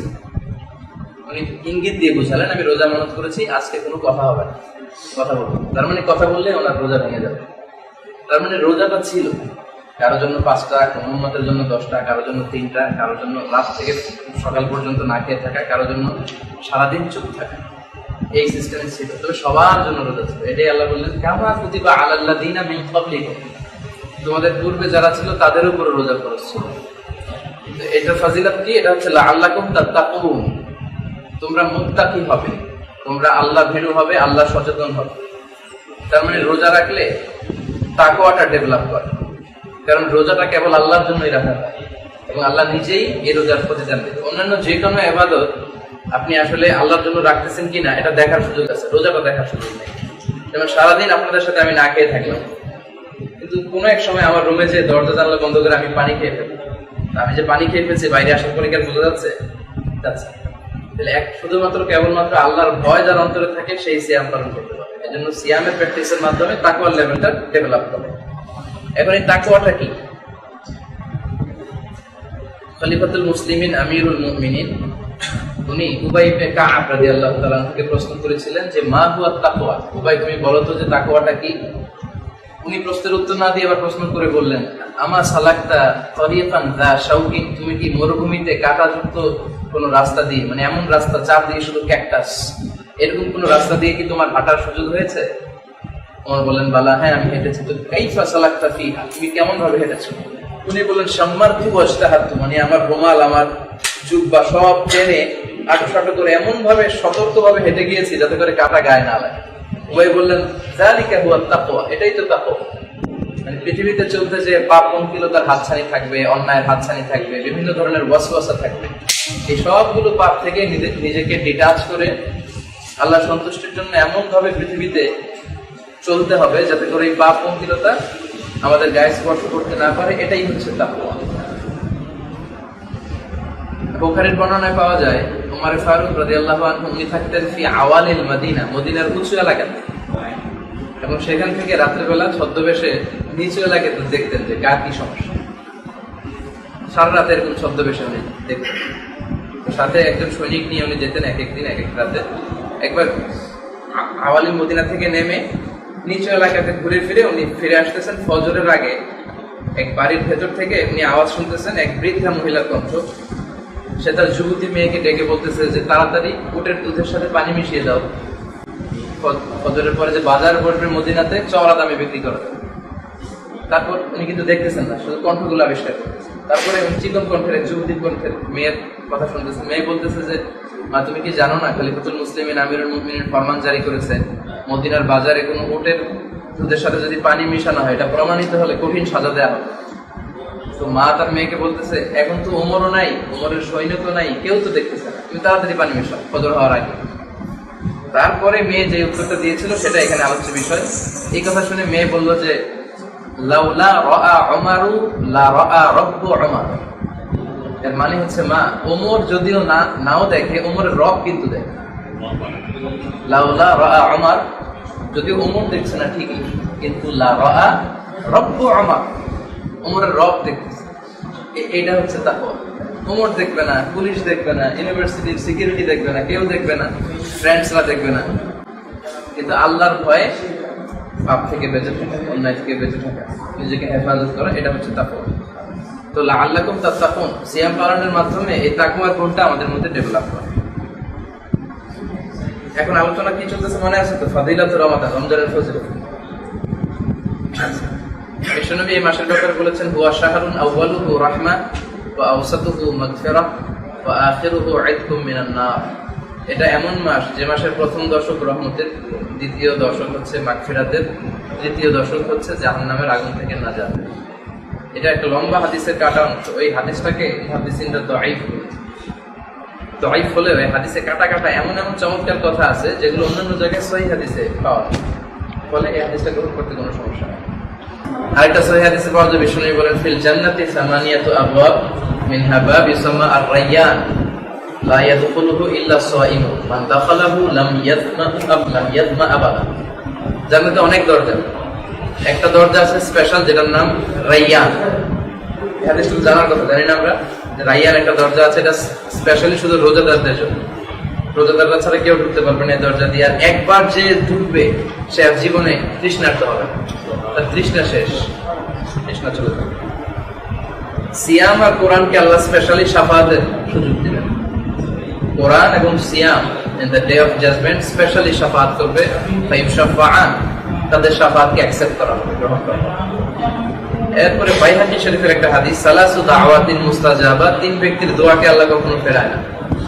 দাওয়াতুল মুসাফির, মুসাফিরের দোয়া আল্লাহ ফেরায় না।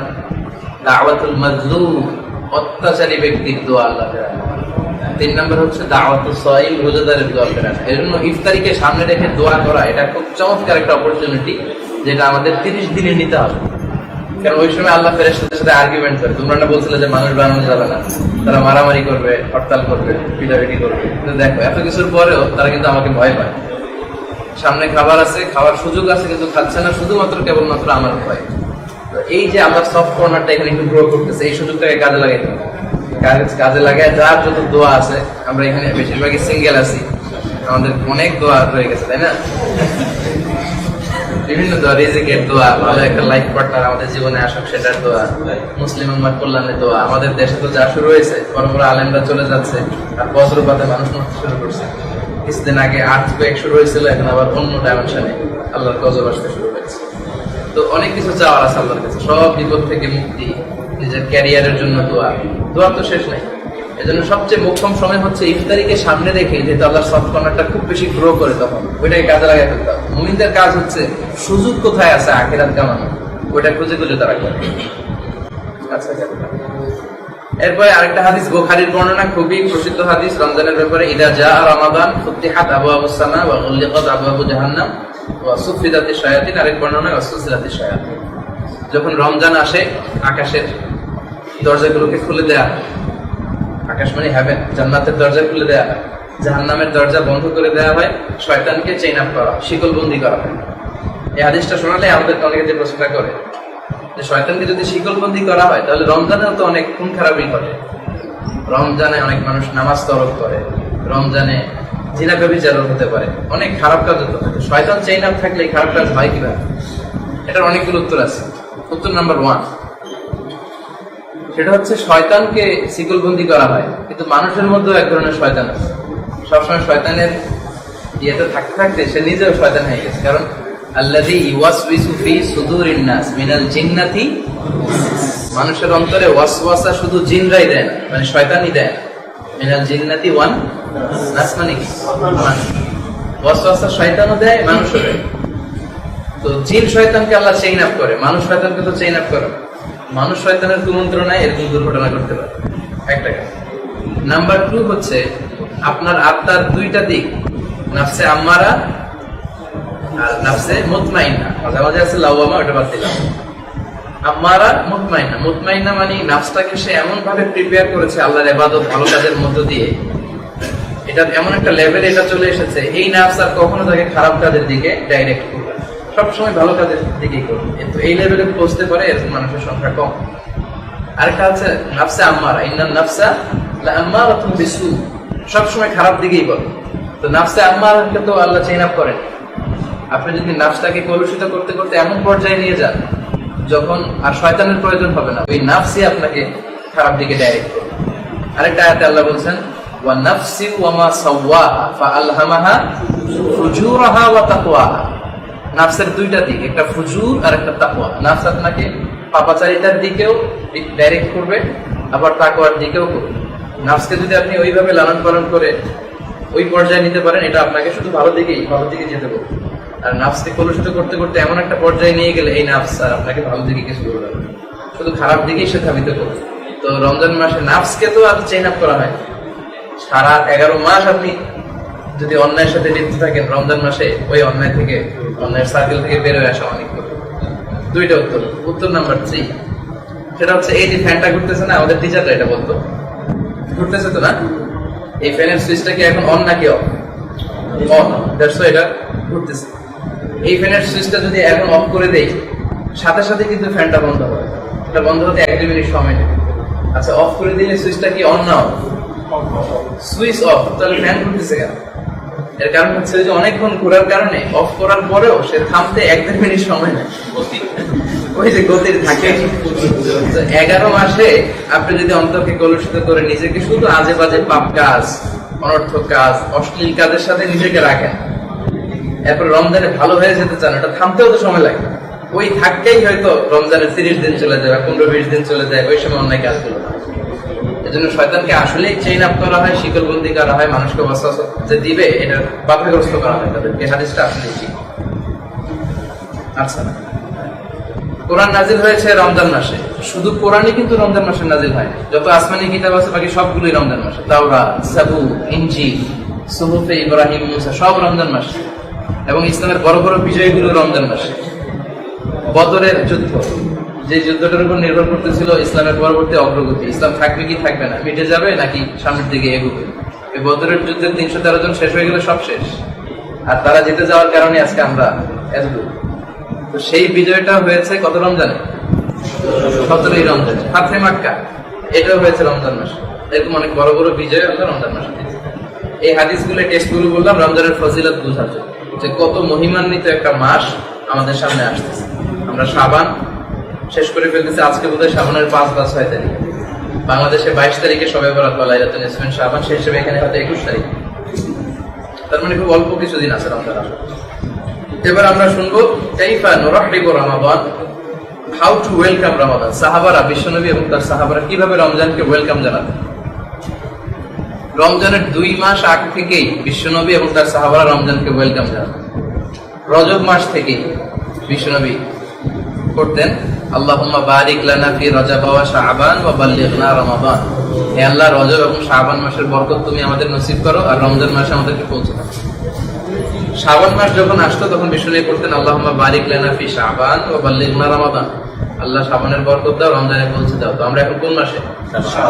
আগে যারা 2 মাস মিলিয়ে দোয়াটা করেছেন তো করেছেন ভালো, যারা করেন নাই তারা শাবানের কথাটা উল্লেখ করে দোয়া করতে পারেন। এখন আসেন আমরা কয়েকবার করি, আমার সাথে সাথে করেন। আল্লাহুম্মা বারিক লানা ফি শাবান ওয়া বাল্লিগনা রমাদান। আবার পড়েন আল্লাহুম্মা বারিক লানা ফি শাবান ওয়া বাল্লিগনা রমাদান। আচ্ছা, মা আয়েশার বর্ণনা হচ্ছে বিষ্ণু ইসলাম রমজানের পরে যে মাসে সবচেয়ে বেশি রোজা রাখতেন সে মাসটার নাম হচ্ছে শাবান মাস। এত রোজা রাখতেন, শুরুর দিকে লাগাতার রোজা রেখে যেতেন, আমরা ভাবতাম উনি হয়তো রোজা আর ভাঙবেনি, খালি রোজা রেখেই যাবে, 30 দিনে হয়তো রোজা করে ফেলতেন। পরবর্তীতে বিষ্ণু নবীর রোজা ভেঙে ফেলতেন। বিষ্ণু নবী আরেকটা হাদিসে বলেছেন ইযা জাআ নিসফু মিন শাবান ফালা সিয়ামা হাত্তা ইয়াজিআ রমাদান। শাবান মাসে তোমরা রোজা রাখবে, তবে শাবান মাসের অর্ধেক যখন চলে আসে তখন আর রোজা নাই রমজান আসা পর্যন্ত। এর কারণ হচ্ছে আপনি শাবানের ফজিলত শুনে শাবানের 20 থেকে শুরু করে ধরেন 30 তারিখ পর্যন্ত একেবারে কঠিন রোজা রাখেন, নফল রোজা রাখতে রাখতে ক্লান্ত হয়ে গেলেন, এরপরের দিন থেকে আবার রমজান শুরু হবে, এখন ফরজ রোজা রাখতে পারতেছে, এসকের খেলা একেবারে শাবান পুরো রোজা রাখা শুরু করছে, আর রমজান আসছে এখন তা রাখা যাচ্ছে না। এই জন্য এটা নিষেধ, আবেগে এই কাজটা করা রাখতে চাইলে যে এখন সুযোগ, এখন রেখে ফেলে। বা সর্বোচ্চ এই যে 21 তারিখ আসতেছে কারেন্ট মাসের, তখন 21, 22, 23 রাখতে পারেন, তিনটা একসাথে হয়ে গেল, অথবা শুধু 22 রাখতে পারেন, রাখলে লাইলাতুল নিসফে সহবরত রোজা হয়ে গেল। কিন্তু শেষের দিকে রাখবেন, শেষের দিকে অর্থাৎ শেষ সপ্তাহে, শাবানের শেষ সপ্তাহে রাখতে গেলে হয়তো রোজা রাখলে মানুষের শরীর দুর্বল হয়ে যায়, ক্লান্ত হয়ে যাওয়ার কারণে সামনে আছে কি রোজা, ফরজ রোজা, ওইটা ছুটে যাবে। প্রায়োরিটি দিতে হবে সবসময়। আচ্ছা, তো এই জন্য সাহাবীদেরকে দেখা যেত যে কমপক্ষে 1 মাস আগ থেকে তারা রোজার প্রস্তুতি নিতেন। এবং শাবান মাসের শেষ দিনে বিশ্বনবী সাল্লাল্লাহু আলাইহি ওয়াসাল্লাম একটা লম্বা ভাষণ দিয়েছেন। এই ভাষণের টেক্সটগুলোকে মুহাদ্দিসরা দাঈফ বলেছে। আগে আমি বলেছি যে এই হাদিসের কাটা কাটা অংশগুলো অন্যান্য জায়গায় সহিহ হিসেবে পাওয়া যায়, কিন্তু সবগুলো মিলিয়ে একটা কালেকশন হিসেবে এই টেক্সটটা দাঁড়ায়। তাতে করে এগুলো মানতে আমাদের কোনো সমস্যা নেই। আলোচনার শেষে যদি আমার সময় থাকে, হাদিসটা আমি খুলে রাখছি এখানে অনলাইন থেকে, এটা পড়ে শোনাবো। শুধু আমি প্রথম লাইনটা বলি। তিনি এশার নামাজের পরে সাহাবীদেরকে বললেন, ইয়া আইয়ুহান নাস ক্বাদ আদাল্লাকুম শাহরুন আযীম, অর্থাৎ শাবানের শেষ দিন 30 তারিখে আগামীকাল থেকে রোজা পালন হবে। সবাইকে বসিয়ে বললেন, ইয়া আইয়ুহান নাস ক্বাদ আদাল্লাকুম শাহরুন আযীম। এই লম্বা হাদিসটার প্রথম অংশ, হাদিসটা পড়তে প্রায় 3-4 মিনিট লাগে। রাসূল সাল্লাল্লাহু আলাইহি ওয়াসাল্লামের এরকম লম্বা হাদিস তিনি ভাষণ দিয়েছেন এরকম খুব কম পাওয়া যায়। রাসূল সাল্লাল্লাহু আলাইহি ওয়াসাল্লামের ভাষণগুলো ছিল খুবই ছোট, কিন্তু এই ভাষণের ইম্প্যাক্ট কলিজায় ছিল, মানুষের অন্তরে ছিল অনেক বেশি। এজন্য ওনার বেশি কথা বলার প্রয়োজন হতো, অল্প বললেই মানুষ বুঝে যেত। এবং রাসূল সাল্লাল্লাহু আলাইহি ওয়াসাল্লাম সারা জীবনে যত ভাষণ কন্ডাক্ট করেছেন কোনটাই 10 মিনিটের বেশি ছিল না। সবচেয়ে বড় ভাষণটা দিয়েছিলেন বিদায় হজের ভাষণ। ওইটা টেক্সটগুলোকে একসাথে জমা করলে সর্বোচ্চ 8 থেকে 10 মিনিট সময় লাগে। গত প্রোডাক্টিভ রমাদানে আমরা শুনেছিলাম ওটার বঙ্গের মধ্যে। তো এই হাদিসটাতেও যে ভাষণ দিয়েছেন এটাও বেশ বড়, এটা প্রায় 3-4 মিনিট সময় লেগে থাকে। এবং কিয়ামতের একটা আলামত হচ্ছে খুতাবুকুম তাবিলা ওয়া সালাওয়াতুকুম কাসীরা। কিয়ামতের আগে your Islamic lectures will be very longer. তোমাদের ইসলামী বক্তব্যগুলো অনেক লম্বা হয়ে যাবে। And your offering salah 5 times a day will be very short. নামাজগুলো তোমাদের খুব খাটো হয়ে যাবে। এখন তাই হচ্ছে, ইসলামী লেকচার অনেক লম্বা হয়, নামাজ খাটো হয়ে যাচ্ছে। এজন্য বিশ্বনবী বক্তব্য দিতেন খুবই ছোট, অল্প। জাওয়ামিউল কালিম, ওনার ভাষণগুলোকে বলা হতো জাওয়ামিউল কালিম, শব্দ কম কিন্তু তার ব্যাখ্যা। তো রমজান উপলক্ষে তিনি উপলক্ষ করে বলেছিলেন, ইয়া আইয়ুহান নাস ক্বাদ আদাল্লাকুম শাহরুন আযীম। খেয়াল করতেছেন, শাহরুন আযীম, হে মানুষেরা তোমাদের কাছে আগমন করছে শাহরুন আযীম, এক সুমহান মাস। লাস্ট কিয়ামুল লাইলে আমরা অ্যাপ্রোচিং দ্য হোলি কোরআনের আলোচনায় শুনেছিলাম যে আযীম শব্দটার একটা গুরুত্বপূর্ণ বিষয় হচ্ছে আল্লাহ যেন তেন কোনো বিষয় বোঝাতে আযীম বলেন। কোন বিষয়ের মর্যাদা গুরুত্ব যদি অনেক বেশি হয় তখন আল্লাহ কি বলেন, আযীম। আমরা শুনেছিলাম যে বিশ্বনবী সাল্লাল্লাহু আলাইহি ওয়াসাল্লামের চরিত্র এর উপমা আল্লাহ কি দিয়ে দিবেন। আল্লাহ বললেন, ওয়া ইন্নাকা লাআলা খুলুকিন, হে নবী আমি আপনাকে সুমহান চরিত্রের উপর পুরস্কার দিচ্ছি। এরপর আমরা বলেছিলাম কিয়ামতের যে আর্থকোয়েক, সেক্ষেত্রে আল্লাহ বলেছেন ইন্না সালসালাতাস সাআতি লাশাইউন আযীম। কিয়ামতের ভূমিকম্প এটা একটা বিশাল বিষয়। এরপরে আল্লাহ নিজের পরিচয় দিয়েছেন আযীম বলে। আয়াতুল কুরসির শেষে কি, ওয়ালা ইয়াউদুহু হিফযুহুমা ওয়াল আলিমুল আযীম, তিনি সুমহান আযীম।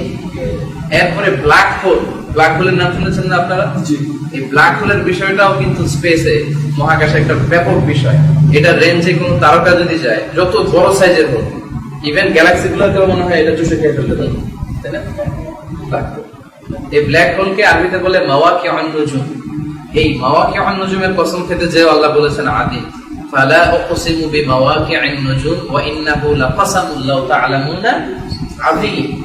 মানে ব্ল্যাক হোলের বিষয়টা মহাশূন্যে এত ভয়ঙ্কর একটা বিষয়, এটা রেঞ্জের যত বড় সাইজের তারা হোক, যত হাজার কোটি গুণ বড়, সূর্যের চেয়ে যত বড় হোক, এগুলো যদি কখনো রেঞ্জে ঢুকতে পারে মুহূর্তের মধ্যে চুষে খেয়ে ফেলবে ব্ল্যাক হোল। এটার কসম কাটতে যে আল্লাহ বলছেন আযীম। আবার এখানে দেখেন বিশ্বনবী রমজান মাস যে কত দামি মাস, এটা বোঝানোর জন্য বিশ্বনবী আযীম বললেন, ইয়া আইয়ুহান নাস ক্বাদ আদাল্লাকুম শাহরুন আযীম, তোমাদের সামনে এক সুমহান মহিমান্বিত মাস আগমন করছে। এরপরে তিনি লম্বা হাদিসটা বললেন, আমাদের সময় থাকলে শেষে হাদিসটার অর্থ করে শোনান। এই জন্য এত একটা দামি মাস, মর্যাদাপূর্ণ মাস আল্লাহ আমাদেরকে দিয়েছেন, এবং সেটা আসতে আর মাত্র 20 দিন বাকি। টেলিভিশনে এরকম অনেক ইয়ে হয়, বা লটারির র্যাফেল ড্র যখন হবে আর মাত্র 15 দিন বাকি, আর মাত্র 5 দিন বাকি, আর মাত্র 3 দিন বাকি। রমজান নিয়ে আমাদের এত রমজান নিয়ে এতটা উৎসাহ আমাদের নেই। বরং রমজান নিয়ে বলা দরকার ছিল ফেসবুকে শুধু স্ট্যাটাস, আর মাত্র 5 দিন, আর মাত্র 4 দিন, আর মাত্র 3 দিন, এটা অনেকে দেয় আলহামদুলিল্লাহ। এই জন্য এই রমজানকে সামনে রেখে আমাদের একটা প্ল্যান করতে হবে, কর্মসূচি। যেহেতু 20 দিন সামনে আছে, খুব কাছের এক দুই দিনে ব্যস্ত থাকলেও তারপরেও আপনি করতে পারবেন, কিন্তু প্ল্যান ছাড়া যেন রমজান আমাদের না কাটে। একটা প্ল্যান থাকবে যে কি কতটুকু খাবো, কতটুকু ঘুমাবো, কোরআন কতটুকু পড়বো, তাফসীর কতটুকু পড়বো, তাহাজ্জুদের নামাজ পড়বো, আর অনেক ভালো ভালো কাজগুলো করবো। এজন্য আপনাকে ঝামেলায় জড়ায় ফেলে এই কাজগুলো রমজানের আগে সেরে ফেলতে হবে। কাপড় ধোয়া একটা ঝামেলার কাজ, রুম গোছানো একটা ঝামেলার কাজ, ইত্যাদি সেটা অনেক ঝামেলার কাজ থাকে, এগুলো রমজানের আগে শেষ। কোনো কারণে রমজানে যদি এই কাজগুলো করাই লাগে, রমজানের প্রথম 20 দিনে শেষ। অবশ্যই অবশ্যই রমজানের প্রথম 20 দিনে শেষ। রমজানের শেষ 10 দিন রাখতে হবে, মানে completely it should be dedicated for your Lord. অবশ্যই অবশ্যই শেষ 10 দিন আল্লাহর ইবাদতের জন্য নিজেদেরকে নিয়োগ করে দিতে হবে। আরব বিশ্বে আমরা যখন ছিলাম সেখানে দেখেছি যে শেষ 10 দিন যে আরবদের কি ইবাদতের একটা দৃশ্য। মিশরীরা সবাই ইতিকাফ করে, অফিস যারা করে তারাও ইতিকাফ করে। আমাদের দেশে ইতিকাফে কেউ যদি ফুল টাইম ইতিকাফ না করে ওটাকে ইতিকাফ বলা হয়। আসলে ইতিকাফ ফুল টাইম হতে পারে, it can be full time or it can be part time. Part টাইমে ইতিকাফ হয়। কথার কথা, আপনি রাত্রে সময় পান তো সারা রাত মসজিদে থাকেন, ইতিকাফ। আপনি প্রতি রাতে কথার কথা 3 ঘন্টা সময় পান, এই 3 ঘন্টা যদি ইতিকাফে নিয়ত করে আপনি মসজিদে থাকেন, ওইটাও আপনি ইতিকাফের সুযোগ পাবেন। এজন্য শেষ 10 দিন রাখতে হবে শুধুমাত্র ইবাদতের জন্য। বিশেষ করে শেষ 10 দিনের কোন দিনগুলো? বেজর রাত্রিগুলো 21, 23, 25, 27, 29। এই 5টা দিন কমপ্লিটলি ইবাদতের জন্য রাখতে হবে। এই দিনে যাতে কোনো ব্যস্ততা আপনাকে ব্যস্ত করে তুলতে না হয়। আর এখানে সেন্ট্রাল মস্কে আলহামদুলিল্লাহ এত সুন্দর পরিবেশ। কোনো ভাই যদি এখানে ইতিকাফ নাও করেন, আপনাদের কাছে আমি খুবই বিনয়ের সাথে অনুরোধ করব, শেষ 10 দিন একটু সেন্ট্রাল মসজিদে ঘুরে আসবেন ইবাদতের জন্য, শুধু ঘুরে আসবেন। বিশেষ করে শেষ 10 দিনের 25, 26, 27, 28 ওই সময়গুলো রাত 1টায় হোক, 2টায় হোক, 3টায় হোক, 4টায় হোক, একটু শুধু ঘুরে আসবেন।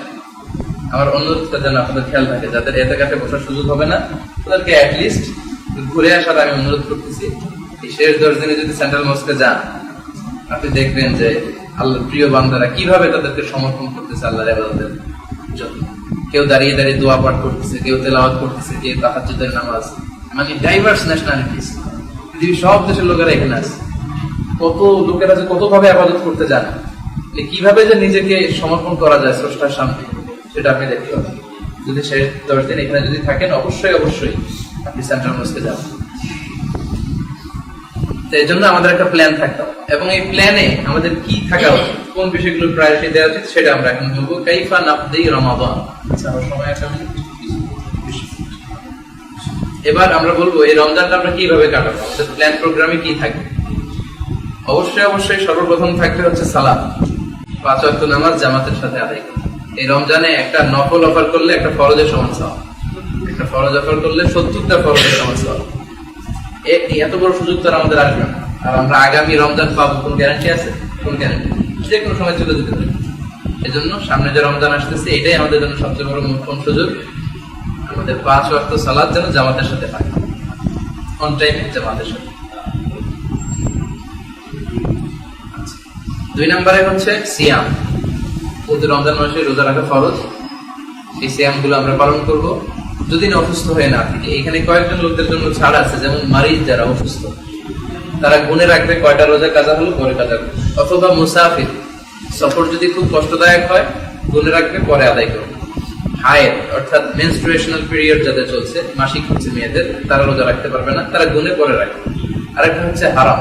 হারাম মানে এমন বৃদ্ধ আর সুস্থ হবে এর কোনো সম্ভাবনাই নেই, সে ফি দিয়ে দিয়ে গরিবদেরকে টাকা দিয়ে দিবে। এরা ছাড়া সব ম্যাচিউর ছেলে মেয়ে, প্রাপ্তবয়স্কা ছেলে এবং মেয়েদের জন্য রোজা রাখা ফরজ। আচ্ছা, ফামান শাহিদা মিনকুমুশ শাহরা ফালিয়াসুমহু, যে এই যারা এই মাস পায় তারা যেন এই মাসে সিয়াম পালন করে, এটা ফরজ। ফালিয়াসুমহু দিয়ে এটাকে ফরজ করে দেওয়া হচ্ছে। তাহলে আমাদের প্ল্যানে সবচেয়ে প্রায়োরিটি পাবে কি? জামাতে সালাত। জামাতে সালাত হলে 27 গুণ সওয়াব। সালাতুল জামাআত তাফদুলু সালাতুল ফাজরি বি27 দ্বারা। আর এখানে তো জামাতে সালাতের কোনো সমস্যা নাই। কোনো কারণে যদি দেরি করেও আসেন, তাসেন গো করে একজন ইমাম বানাই ফেলবেন, সেও আপনার ইমাম, আপনি তার মুক্তাদি, চলবে, কোনো সমস্যা নেই। 3 নম্বরে হচ্ছে তেলাওয়াতুল কোরআন, এক খতম কোরআন পড়তেই হবে, এরকম একটা মানসিকতা এখন থেকে করে ফেলেন যে একটা খতম আমি দিব। এক্ষেত্রে যে টিপসটা আমি বলি সেটা হচ্ছে, কোরআন হচ্ছে 30 পারা, প্রত্যেক পারা 20 পৃষ্ঠা করে, আর প্রতিদিন আমরা 5 ওয়াক্ত নামাজ পড়ি। প্রত্যেক ওয়াক্ত নামাজের পরে যদি 4 পেজ করে আপনি পড়েন তাহলে 4 পাঁচা 20, 20 পৃষ্ঠা হয়ে যায়। ধরেন ফজরের নামাজের পরে 4 পৃষ্ঠা পড়তে কি খুব বেশি কষ্ট হবে? যেহেতু অজু করাই থাকে, জোহরের নামাজ তো অজুর সাথেই করলেন, তারপরে 4 পৃষ্ঠা পড়ে ফেলেন, আসরের পরে 4 পৃষ্ঠা পড়ে ফেলেন, এভাবে 5 ওয়াক্ত নামাজে যদি আপনি 4 পেজ করে পড়েন তাহলে 4 পাঁচা 20, এক পারা হয়ে গেল। আর যারা খুব দ্রুত পড়তে পারেন, তার একদিনে 3-4 পারা করে পড়তে পারেন, তাদের কথা ভিন্ন। যাদের এক খতম হয় না, কিভাবে করবো খুব চিন্তা থাকে, তাদের জন্য এই টিপস, প্রত্যেক নামাজের পরে কয়েক পৃষ্ঠা? 4 পৃষ্ঠা। তাহলে 5 ওয়াক্ত নামাজে 4 পৃষ্ঠা করে পড়লে এক পারা হয়ে যায়। কোরআন তেলাওয়াতের ব্যাপারে অনেক কথা বলেছি, কারণ লাস্ট কিয়ামুল লাইলে আমাদের আলোচনাই ছিল এরপর চিন্তা করি কোরআন কিভাবে তেলাওয়াত করবেন, তেলাওয়াতের ফজিলত কি, খায়রুকুম মান তাআল্লামাল কোরআনা ওয়া আল্লামাহু, নিজে শিখবে অন্যকে শেখাবে, এর ফজিলত। আমাদের প্রোডাক্টিভ রমাদানে পুরো মাস ব্যাপী আমরা কোরআন শিক্ষার আসর পাই। সেখানে আমাদের প্রথম পর্বটাই থেকে কোরআন শিক্ষা। যাদের কোরআন রিডিং করতে অসুবিধা, অর্থাৎ শুদ্ধভাবে কোরআন পড়তে জানেন না, বা যারা সূরা মুখস্থ করতে চান, সূরা মুখস্থকরণের প্ল্যানটা আমরা নিতে যাচ্ছি এই প্রোডাক্টিভ রমাদান থেকে, যেটা আগে ছিল না। কম্পিটিশন হতে পারে 3টা ভাগে, 10টা করে 30টা সূরা। সেজন্য অবশ্যই আপনার প্রোডাক্টিভ রমাদানে অংশগ্রহণ করুন। বিশেষ করে যাদের কোরআন পড়াতে সমস্যা। আমরা ওসমানের সূরাতে শুরু করেছিলাম, কিন্তু এটা 7 দিন পর পর, এই শনিবারে যা শিখালো শায়েখ, ওই নিয়মটা হয়তো 7 দিনে আমি ভুলে যাচ্ছি, আবার 7 দিন পরে আরেকটা শুনবো। রমজানে যে সুযোগটা 30 দিন ইন্টেনসিভ ট্রেনিং করবেন, যদি প্রথম দিন থেকে অ্যাক্টিভ থাকেন তাহলে আলহামদুলিল্লাহ আপনি সহিষ্ণুভাবে কোরআন শিখতে পারবেন। যাদের সমস্যাটা আছে আসবেন, এবং আপনারা জানেন যাদের সমস্যা আছে তাদেরকে আপনারা ইনভাইট করবেন। 3টা গেল। 4 নম্বর হচ্ছে সালাতুত তারাবিহ। তারাবির নামাজে অ্যাটেন্ড করতে হবে। 8 রাকাত 20 রাকাত নিয়ে মারামারি করা যাবে। যাদের সুযোগ হয় 20 রাকাত করবেন, সুযোগ না হলে কমপক্ষে 8 রাকাত 10 রাকাত 12 রাকাত করবেন। মারামারি দরকার নেই, 8 রাকাত না 20 রাকাত, এটা খুবই খারাপ। আল খেলাফু শার, খেলাফ করা, একতলাফ করা খুবই খারাপ। বিশ্বনবী সাল্লাল্লাহু আলাইহি ওয়াসাল্লামের জামানায় উনি রাতের নামাজ রমজানে হোক রমজানের বাইরে হোক সবসময় 8 রাকাতই পড়তেন। পরবর্তীতে উমরে ফারুকের জামানায় খুব সম্ভবত উবাই ইবনে কাবের নেতৃত্বে দেখলেন যে লোকেরা খুব বেশি পড়তে আরম্ভ করছে মসজিদে, বিচ্ছিন্ন হয়। কয়েকজন ইমামের পেছনে উনি করে দিলেন 20 রাকাত করে দিয়ে যাওয়ার সময় বললেন, নি'মাল বিদআতু হাযিহি, কত সুন্দর একটা বেদাত চালু করে দিলেন।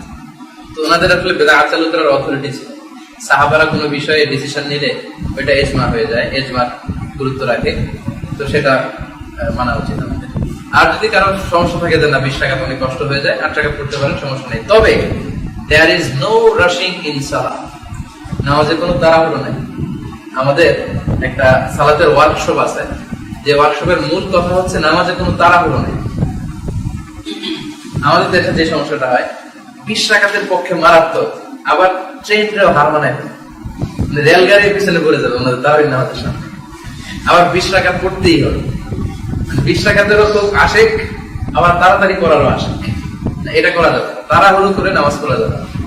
রুকু সেজদায় সময় নিতে হবে, রুকু থেকে সোজা হয়ে দাঁড়াতে হবে, 2 সেজদার মাঝখানে সোজা হয়ে বসতে হবে, তা না হলে আপনার নামাজে হবে না। কিন্তু আমাদের দেশে এই সমস্যাটা হচ্ছে, কোরআন শরীফ খুব তাড়াতাড়ি করে পড়ে অর্থ বোঝা যায়, কারণ নিয়ম হচ্ছে আযাবের আয়াতগুলো একটু কান্নার ভাব নিয়ে পড়া, জান্নাতের আয়াতগুলো একটু সাবলীল কণ্ঠে খুবই আনন্দ চিত্তে পড়া, যেটা আরব বিশ্বাস হয়। কান্নার আযাবের আয়াতগুলো যখন আসে তারা কাঁদতে শুরু করে, জান্নাতের আয়াতগুলো খুবই সাবলীল কণ্ঠ তেলাওয়াত করে, কিন্তু এটা আমাদের দেশে নেই।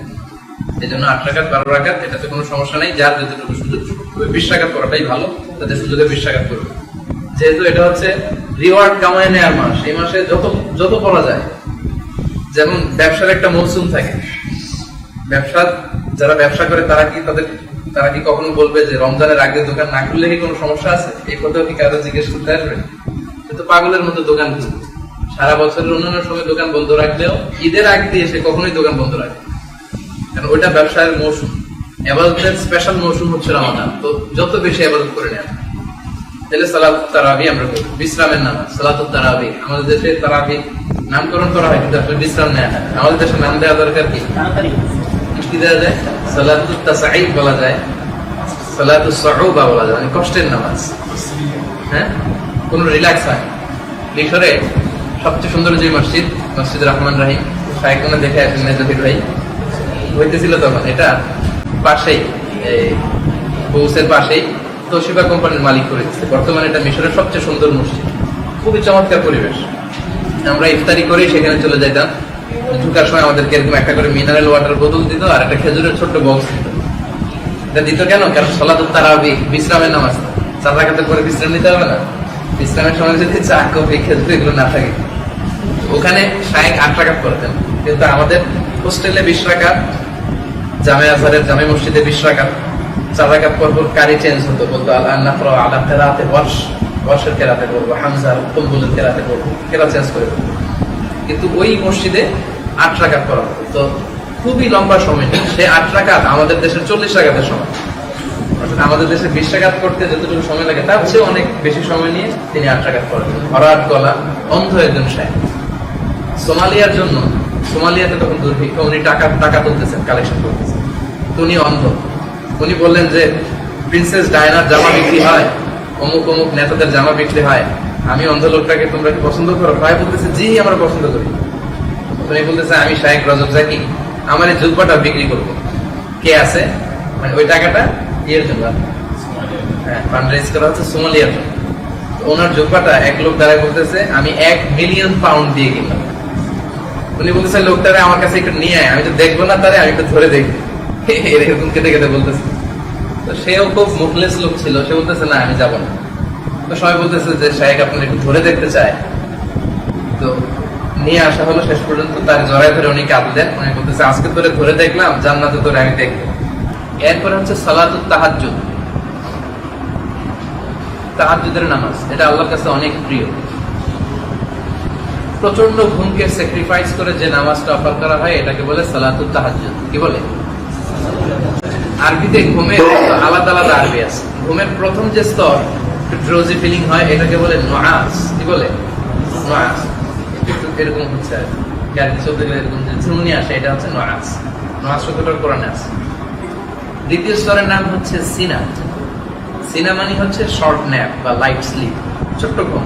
পাওয়ার ন্যাপ দেয় না অনেকে, ছোট্ট ঘুম দেয়, বা হালকা হালকা ঘুম আসছে কিন্তু মন্দার ভাই কি বলতেছে আমি শুনতেছি, এরকম একটা ঘুম আসে না, এইটারও বলে সিনা। 3 নাম্বার স্তর হচ্ছে নাউম। নাউম মানে স্বাভাবিক ঘুম, একজন মানুষ ঘুমিয়ে গেলে আর কিছুদিন দুনিয়ার খেয়াল নেই, সে ঘুমিয়ে গেছে। এই দুইটা সিনা আর নাউম একই জায়গায় আছে। লা তাখুযুহু সিনাতু ওয়ালা নাউম। আল্লাহকে স্লাম্বারও পায় না, আল্লাহকে ঘুমও পায় না। 3টা গেল, নুআস, সিনা, নাউম। এরপরের যে ঘুমের লেভেলটা, ওটাকে আরবিতে বলে হুজুদ। কি বলে? হুজুদ। হুজুদ সাধারণত রাতকে 4 ভাগ করলে চতুর্থ ভাগে যে ঘুমটা আসে, খালি কম্বল টাইনা টাইনা গায়ে নিতে মনে চায় শীতকালে, কেউ সরাই দিলে দেখবেন ঘুমের মধ্যে টানতেছে, মানে এত ভালো লাগতেছে ঘুমটা, প্রচন্ড ঘুম। তখন হয়তো তাকে ডাকলেও সে শুনতেছে না, অনেকবার ডাকলে তাকে ধাক্কা না মারলে সে উঠতেছে না। ওই যে প্রচন্ড ঘুমটা শেষ রাতের, ওই ঘুমটাকে আরবিতে কি বলে? হুজুদ। এই হুজুদের ঘুমকে স্যাক্রিফাইস করে যে সালাত অফার করা হয়, এই সালাতকে বলে সালাতুল হুজুদ বা সালাতুল তাহাজ্জুদ। তাহাজ্জুদ আর হুজুদ একই কথা, হুজুদের নামাজ বা তাহাজ্জুদের নামাজ। এজন্য আল্লাহ তাআলার কাছে এই হুজুদের সালাতটা অনেক প্রিয় বা তাহাজ্জুদের সালাতটা অনেক প্রিয়। অন্যান্য সময় আমাদের এই সুযোগটা কম হয়। এর কারণ হচ্ছে মাঝরাতে আবার কে উঠবে ঘুম থেকে তাহাজ্জুদের জন্য? কিন্তু রমজান তো সাহারির জন্য উঠতেই হয়, 4:30টার দিকে উঠতেই হবে আমাকে সাহারি খাওয়ার জন্য। একটু যদি ওযু করে রবের সামনে হাজিরা দেওয়া যায়, এর চেয়ে সুন্দর সুযোগ আর হয়। এজন্য চেষ্টা করবেন যে রমজানের জন্য তাহাজ্জুদ মিস না হয়।